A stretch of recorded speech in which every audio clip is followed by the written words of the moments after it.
trouvez pas ce film formidable?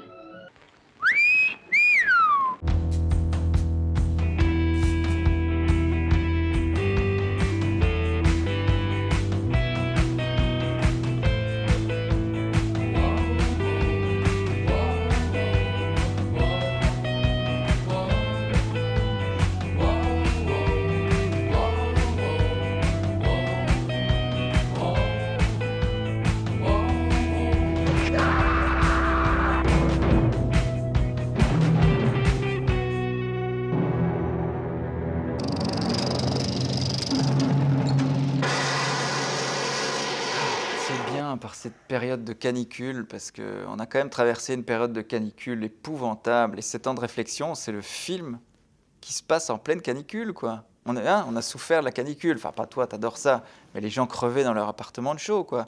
Et c'était vraiment le moment parfait pour revoir ces temps de réflexion qui, en gros, montrent bien à la fois... Là aussi, on est dans les éléments. On a la canicule qui fait bouillonner tout le monde, ils sont tous en train de chauffer, et en plus, le mec qui habite dans son appartement, il y a Marilyn qui débarque. Donc, Mais il faut expliquer d'abord dans quel contexte il se retrouve avec Marilyn. oui, on peut expliquer tout le film. Déjà, le début est génial. Ouais, L'intro. ouais. L'île de Manhattan tire son nom de ses premiers habitants, les Indiens Manhattan. C'était une tribu pacifique qui posait des pièges, pêchait et chassait. Et ces Indiens avaient une coutume. À chaque mois de juillet, quand la chaleur et l'humidité dans l'île devenaient intolérables, ils envoyaient leurs femmes et leurs enfants à la campagne pour l'été.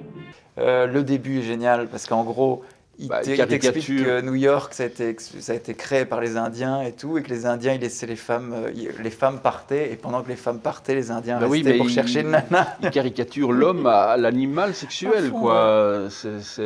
Et alors après, il fait un fondu et on revient à l'époque d'aujourd'hui, et tu vois tous ces hommes qui vont mettre leurs femmes comme du bétail dans un train, et dès qu'elles sont parties, ça devient des chasseurs. À fond, enfin, sauf lui qui essaie de dire non, regardez-les, ils sont tous en train de courir, voilà. Moi je suis pas comme ça. Et il parle, et c'est vraiment un dialogue, c'est que un long monologue de lui qui est tout seul en train de se dire. Il parle à soi-même, quoi. Et c'est bien mis en scène parce que, comme c'est une pièce de théâtre, d'ailleurs qui est même jouée à Paris aussi par Guillaume de Tonquédec, qui jouait dans Le Prénom, a aussi joué ce personnage.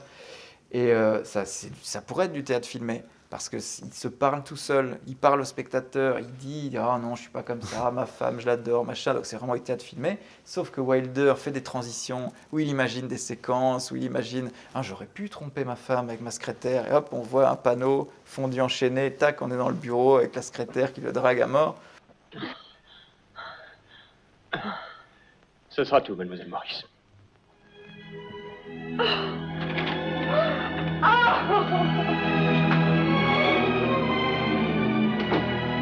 Mais là aussi, c'était compliqué, parce que ça parlait de l'adultère.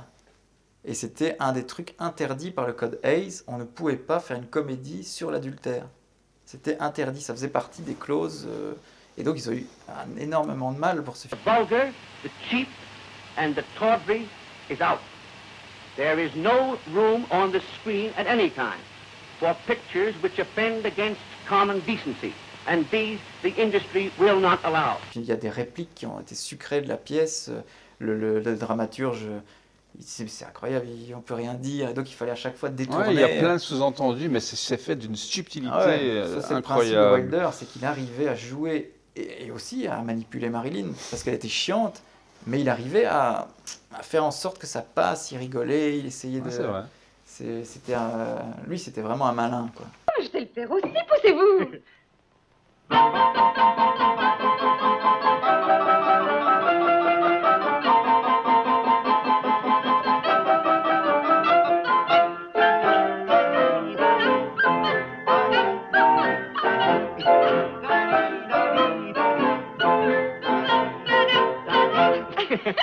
Et cette scène aussi où il est au piano avec Marilyn et il joue avec passion et avec force.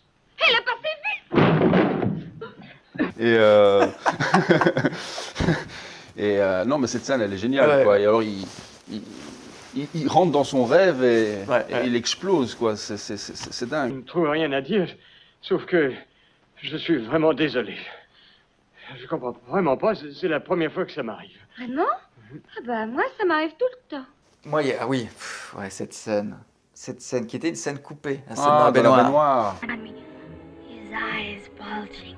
He was frothing at the mouth, just like the creature from the Black Lagoon. I'm sorry. That's all right. Et, Elle joue bien, c'est et bien. comme on parle d'hommage au cinéma, il y a aussi là, parce que tu disais que le personnage, il parle à lui-même, et à un moment donné, il fantasme aussi, et tu vois une scène du film tant qu'il y aura les Oui, hommes. oui, La oui. scène de Burt Lancaster, Ouais, tu ouais. le vois s'enlacer dans la... Enfin, un peu maladroitement, évidemment. Et alors, il y a un autre clin d'œil qui est aussi marrant, c'est quand il dit il y a quelqu'un dans la cuisine. Oui, Marilyn Monroe. Parce que je peux tout expliquer. L'escalier, le petit déjeuner, la blonde dans la cuisine. Voyons, attendez un peu, mon petit vieux, ne nous emballons pas. Quelle blonde dans la cuisine? Vous voudriez bien savoir. Hein. C'est peut-être Marilyn Monroe. Parce qu'elle n'a pas de nom, elle s'appelle Elle dans la pièce, donc voilà, c'est drôle. C'est très très drôle. Et alors l'acteur, il pensait à des acteurs connus de cinéma, machin, mais ils ont pris l'acteur qui jouait à Broadway, donc il jouait en tout cas sur scène le rôle.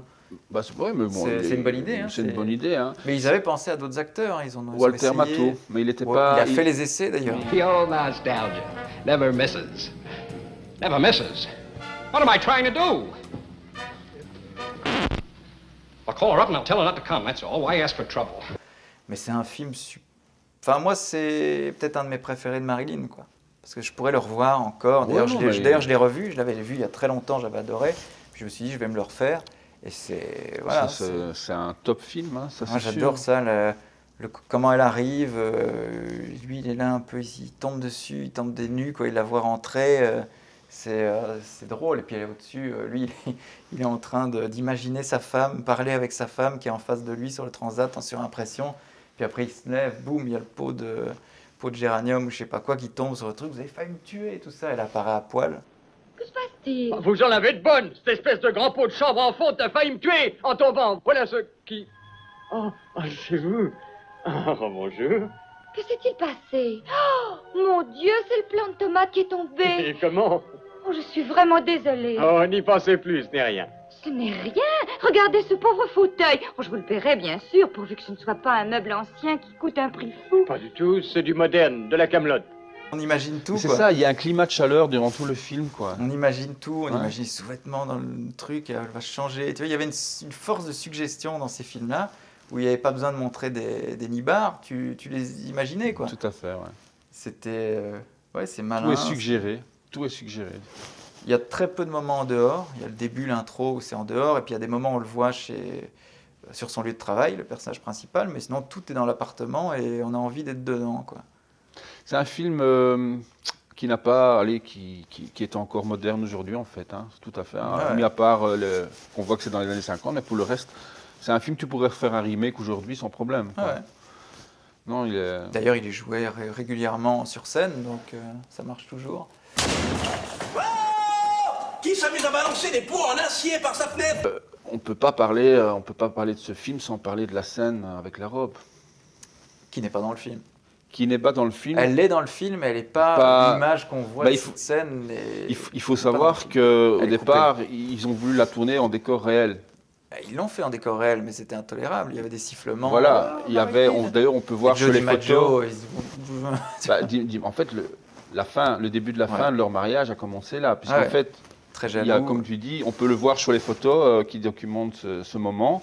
Il y a, comme tu dis, il y a une centaine de photographes, il y a du Et comme bruit. elle refaisait la scène plusieurs fois en plus, ils étaient fous, quoi. Et en plus, dans le film, pour la censure, encore une fois, la robe, elle va jusqu'à son genou. Mhm. Et alors que dans les affiches de film, on voit même un bout de petite culotte. Quoi. Ouais. Mais dans la scène réelle à New York, où il y a tous les photographes, là, DiMaggio, en rentrant à l'hôtel, il a piqué une crise et apparemment, il a tapé dessus. Salopard. Said, what has Marilyn Monroe got that a million other women have and prefer not to show? Very nice, some girl. I think it's very nice, but I'd rather it were me. I think it's wonderful. I think it's wonderful, wonderful, wonderful.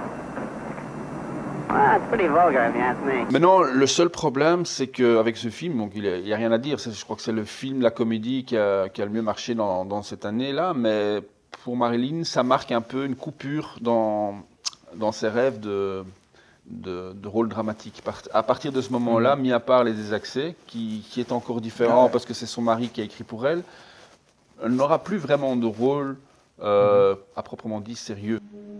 J'ai mangé des escargots. J'ai savouré une soupe à l'oignon, mais il n'en saura rien, parce qu'il parfume mes baisers. Le nouveau dazzle d'Anvers.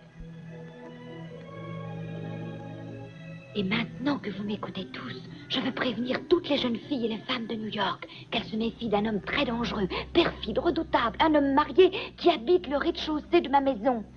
Je pense que ce film-là, ces temps de réflexion, allez, ça incarne vraiment le mythe avec la robe, et à partir de là, elle va s'emprisonner à son insu, elle n'y peut rien, mais je veux dire, dans des rôles comme ça, quoi, un peu glamour. Elle voulait jouer des rôles à la Katharine Hepburn, d'où le fait qu'elle est partie à New York à l'Actors Studio, mais comme tu l'as dit là tantôt, ça n'a pas changé grand-chose. Non. Et les producteurs riaient d'elle quand elle demandait d'avoir des rôles sérieux.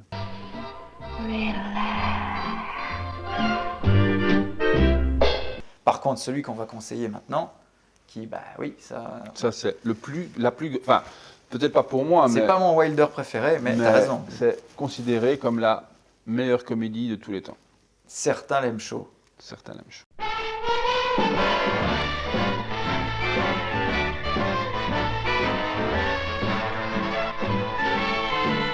Et pourquoi c'est la meilleure comédie de tous les temps? Parce que c'est un grand metteur en scène, un réalisateur qui est incroyable et qui démarre son film, certains l'aiment chaud, par une scène d'action. Donc on est dans une comédie, ça démarre comme un film noir, avec une scène d'action hallucinante, avec des carambolages, avec des mecs qui flinguent, et toujours avec ce petit décalage. C'est-à-dire qu'ils sont dans un corbillard. Ouais, dans le cercueil. D'abord, ils ouvrent le truc pour prendre leurs armes. Donc, tu vois, ils ont des endroits où ils les ont. Et après, bam, ils tirent dans le cadavre. Et c'est de l'eau qui sort du cercueil parce que c'est au temps de la Prohibition. Et d'ailleurs, il va y avoir une représentation très réaliste du massacre de la Saint-Valentin perpétré par Al Capone. Al Capone, oui, en 29. Au revoir, Charlie. Non, Marquis, non, Marquis, je t'en supplie, non! Et là où c'est incroyable et où tu te dis, ils sont capables d'écrire. Je prends n'importe quel connard qui aurait fait une comédie comme ça. Quand Jack Lemmon et Tony Curtis se cachent des gangsters, n'importe qui aurait filmé ça comme ça. Donc ils sont là, ils sont devant en train de menacer les autres personnes. Eux, ils se cachent. Et pour que les gens se retournent, n'importe qui aurait fait genre, ah, il y a un bruit. Tu vois, ils n'auraient même pas cherché à expliquer d'où venait le bruit. Tu vois, on aurait mis Jack Lemmon qui fait hop, et il se retourne. Là, non.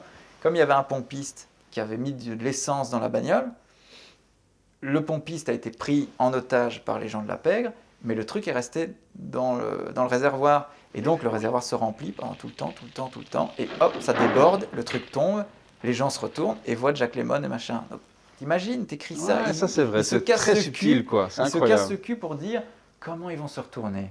Ils ne peuvent pas juste faire un bruit, ce serait débile. Tu vois, normalement, ils se cachent, ils ne vont pas faire de bruit. Non, il y a ce mec... ouais, au pire, ils auraient pu le faire éternuer, mais c'est tellement vieux. Ouais, je suis d'accord. Ou alors, genre, une allergie, mais alors il faut l'amener de loin, l'allergie, tu vois. Non, ça c'est subtil. Donc ça, c'est rien que le début. Le début, tu te dis, mais punaise, mais comment il se casse le cul pour mettre en scène une bête comédie, quoi. Et ça fonctionne toujours comme pour le film de War Dogs dont on avait parlé précédemment, où Cary Grant se déguise en femme. Là aussi, le ressort comique du film, c'est que pour se cacher, ils se font engager dans un orchestre constitué uniquement de femmes, et ils se déguisent en femmes pour pouvoir se cacher de la pègre. Et pour gagner de l'argent à la base, parce qu'ils voulaient se déguiser pour gagner de l'argent. Mais donc, tout ça est logique, quoi. C'est bien amené. Il y a juste un petit moment dans le film où je m'ennuie un peu, mais c'est très vite rattrapé. C'est le moment où Tony Curtis va sur le bateau pour dire, parce qu'il fait croire à Marilyn Monroe qu'il est millionnaire, et donc il va sur le bateau.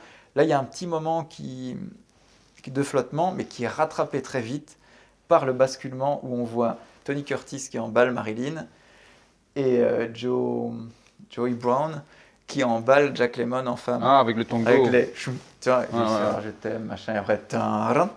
C'est incroyable. Donc, je veux dire, le moment où il me fait un peu chier, hop, il me rattrape, quoi. Je crois que vous êtes sur la bonne voie. C'est possible. Vos lunettes commencent à s'embuer un peu.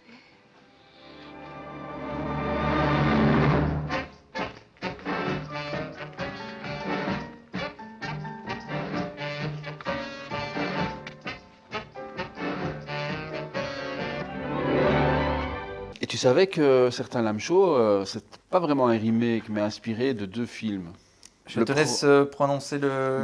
Le premier film, c'est un film français réalisé par Richard Potier en 1935. Mais est-ce que c'est pas plutôt Fanfare l'inverse? d'amour. T'es sûr que Certains, il a j'ai pas été fait vérifié. après? D'accord, oui, mais je suis Non, d'accord. non, non, en Ouais, ça va. 1935, Richard Potier, j'aime- Fanfare Potier. d'amour, que j'ai pas vu, donc je sais Non, pas. mais j'aime bien Richard Potier, qui est un tout petit réalisateur français qui a fait il a fait L'Enlèvement des Sabines, qui est pas bon, avec Roger Moore et Mylène de Mongeau. Ouais. Drôle comme combinaison. Et il a fait aussi, il me semble, une bonne adaptation de Maigret. Est-ce que c'est lui qui a fait Les Caves du Majestic? Je sais pas. Avec Albert Je Préjean. t'avoue que Mais c'est un réalisateur qui est pas un génie, Non. qui est même parfois très mauvais, mais il a fait de très bons films. c'est possible. Moi, j'aime beaucoup ce mec. Et alors, ensuite, ce film, donc la première version, c'est en 1935. Et alors, en 1951, un réalisateur allemand, Kurt Hoffmann, a beaucoup travaillé sous le Troisième Reich, d'ailleurs. a réalisé en 51, je vais le dire en allemand, Vas-y. Fanfaren der Liebe. Putain. Moi, je suis meilleur en allemand qu'en anglais. Incroyable. Je pensais qu'il allait se planter, mais incroyablement, et j'étais fier de lui laisser le titre, quoi. Et alors, l'intrigue Pas est mal. pratiquement la même que certains lame show. Ce sont Qui se 2 déguisent, hommes ouais. qui doivent se déguiser en femmes pour parce qu'ils ont besoin de trouver un job et qu'il n'y a qu'une troupe d'orchestre de femmes. Bon, là, évidemment, Il n'y a tout pas ça- la pègre. Il n'y a pas la pègre et tout ça. Et c'est ça qui a inspiré Billy Wilder pour ce film, en fait. La fin, célébrissime. Hélas, je ne peux pas avoir d'enfant. Nous en adopterons. Vous ne comprenez pas, Scoop. Je suis un homme. Ah, personne n'est parfait.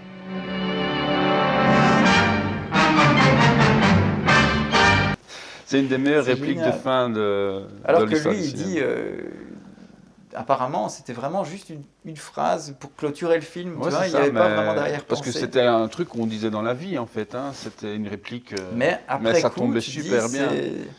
C'est étonnant, incroyable. quoi. Et tu sais, allez, c'est un peu inimaginable aujourd'hui, mais tu sais à quel acteur ils avaient pensé pour jouer le rôle de Tony Curtis au départ? Je ne me souviens plus.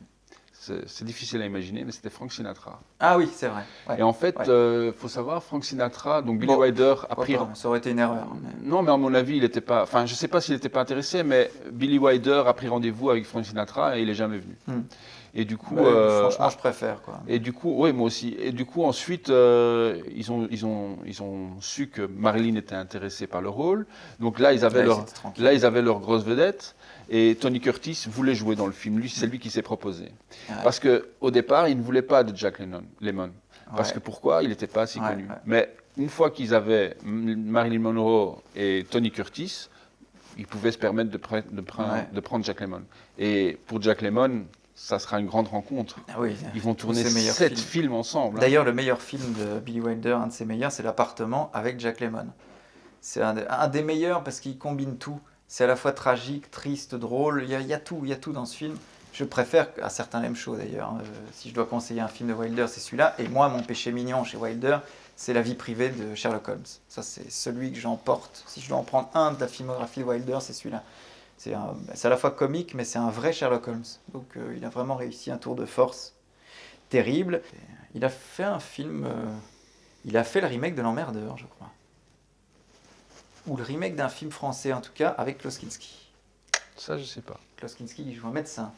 Et c'est aussi avec Jack Lemmon. J'ai oublié le titre, mais on va mettre l'affiche. Et je crois que c'est un remake qui est un très mauvais film, apparemment.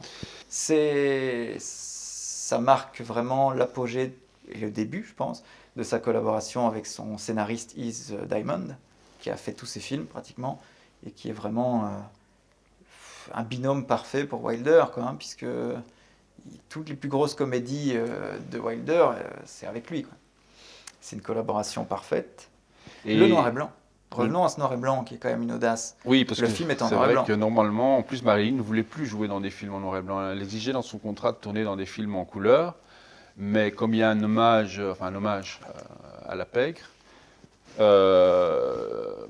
ils ont décidé de tourner en noir et blanc pour rendre les scènes beaucoup plus réalistes.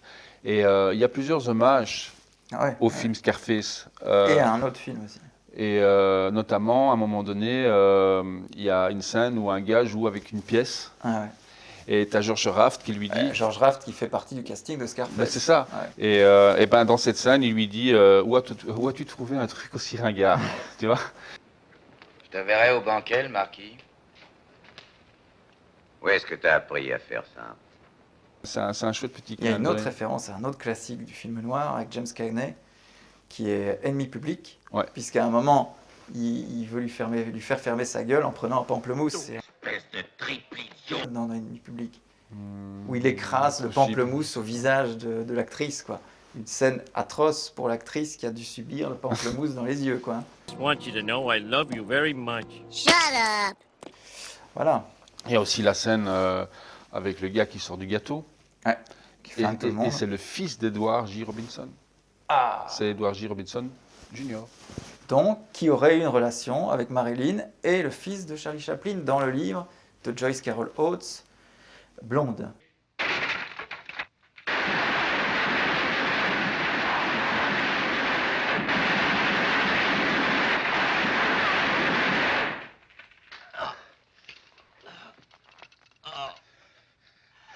Très spirituel. Marilyn était au plus bas, là. Enfin, au plus bas.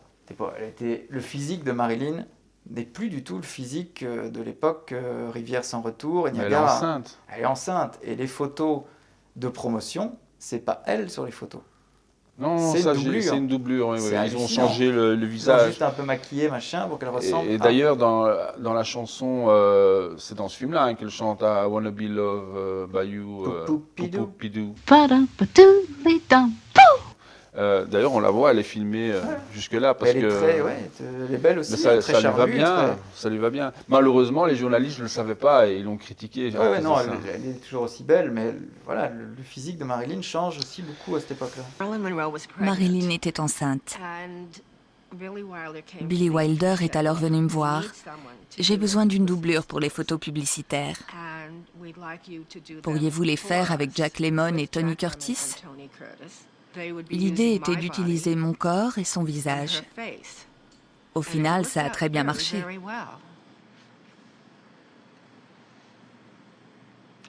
Pendant la séance photo, personne n'a été autorisé sur le plateau.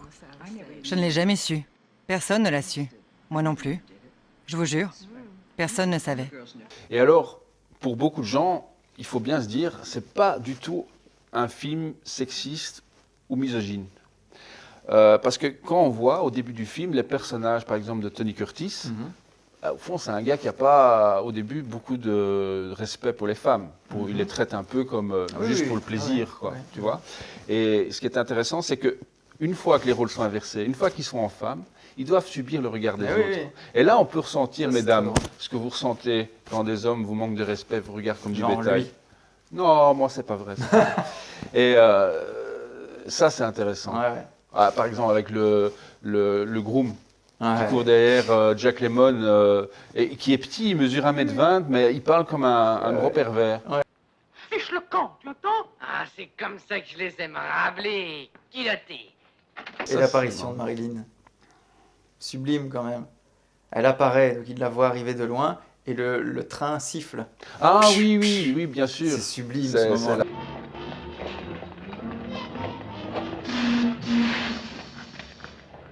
Et puis les scènes, moi j'adore les scènes dans le train. Ça, dès que c'est des endroits clos, moi j'adore chez Billy Wilder. La façon où elle danse, c'est très drôle. Et puis quand ils sont enfermés dans les couchettes. Et la façon de Tony Curtis et de Jack Lemmon de bouger avec leurs instruments, justement parce qu'il n'y a pas beaucoup de place, mais ils sont en rythme. Et non, c'est génial, c'est génial. Et puis il y avait une relation avec Tony Curtis, ça on oublie de le dire, mais quand ils étaient jeunes aspirants comédiens, ils s'étaient déjà rencontrés, avaient une romance, et Tony Curtis dit que personne ne le savait, sauf eux deux, et que ça a profité pour les scènes de romance, parce qu'ils se connaissaient, et voilà. Il y a un moment aussi où Tony Curtis explique avec sa classe naturelle que quand elle se met à l'embrasser, il lève le pied, parce qu'il avait dit est-ce que je peux lever la jambe, ce serait mieux, parce qu'il avait une érection, pour essayer de camoufler, tu vois. Mais je comprends pas pourquoi Billy Wilder n'aimait pas Tony Curtis. Parce que apparemment, c'était pas terrible entre deux. Mais Billy Wilder a une frustration, il a toujours voulu tourner avec Cary Grant en fait. Et c'est pour ça que en fait... C'est du sous Cary Grant. Alors qu'il a une filmographie étonnante, à Tony Curtis, il a fait beaucoup de merde, mais il a quand même toujours réussi à rester pour des grands films. L'Étrangleur de Boston, de Richard Fleischer, certains l'aiment chaud, Billy Wilder. Là, il restera quand même, de rien. Il a même été il a même fait la télévision avec Amicalement Vôtre. Évidemment, il restera toujours pour ça. C'était assez rare de voir une star du cinéma se lancer. Et il a fait de très bonnes comédies de Douglas Sirk. Aussi. Il a fait vraiment 2 bonnes comédies, vraiment très, très intéressantes à regarder, réalisées par un maître plutôt du mélodrame, mais en tant que comédie, ça tient la route. Tony Curtis, qui a inspiré La Coupe d'Elvis Presley, et non pas Michael Curtis.